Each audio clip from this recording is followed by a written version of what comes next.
Little status update here. Big, and this is a big important part of the show. I shouldn't ever. This is actually the crux of the show, is to survive economically. This is a finite capital game. You're given a fixed amount of money to start the game. You take on loans, you pay interest, and but we have two currencies to work with. So this kind of lets you get away with alternate plans should one of the currencies not work out. So right now, we look at the rubles, we're doing really well here. And I could summarize, go break down all the numbers, but the one number that only matters every time we do a status update is our borrowing amount. And right now we're at $6.3 million. That's up from the start. You start at five. So we're actually gaining rubles in this world. And as we go and check over what's going over in this part of the world over here, you'll see why we're gaining money there. However, our US dollars, our highest interest rates, are, capitalist scammers that want money for nothing. They take a little bit more than the socialist nations want when they lend. We're not doing so good.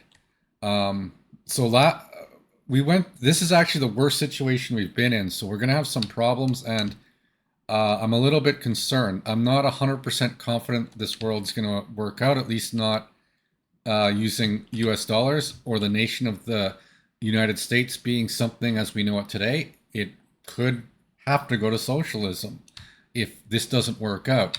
But now our borrowing power is down to 500,000. And yeah, you know what? Maybe this technical university was a little bit more expensive than I thought it was. And this mechanical components facility and this recycling of aluminum, maybe I spent a little bit too much, but I'm done spending. This is game over. When this hits zero, uh, like if it hits zero today, it's game over. I cannot play the game anymore. I got to start doing another game. So that's how serious this is. What you like? We get our electricity from Canada, and we won't be solved. We won't be uh, able to have the money. They won't lend us money to be able to pay for electricity. And then our coal plant can't produce heat. People get sick.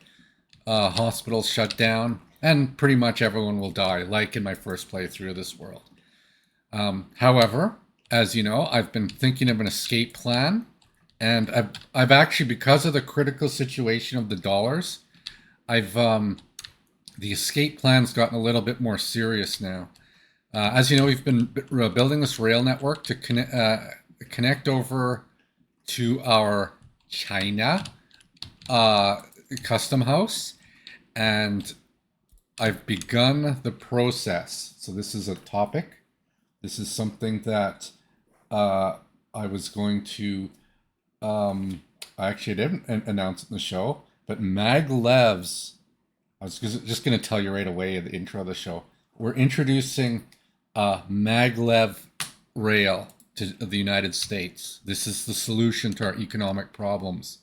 Our and just so we're clear, I'm not just so we're clear on the spelling of Amtrak. Our U.S. Canada connection of Amtrak with two M's is we've built all the relevant track we need in this area. So in order to build the rail network in this area, it doesn't make sense for a track builder to come all the way out there and build over here. It may, like in terms of travel distances, it's much more efficient to start building from this side now. And as you know, connecting the railroads this way then enables us to more quickly deliver goods to our Soviet Los Angeles via rail using rubles, right? Because we're good for rubles. Our borrowing power is increasing, and even paying for this railroad, I'll probably still be able to borrow 5 million at least afterwards. So this is a non-issue. It's basically a free rail system.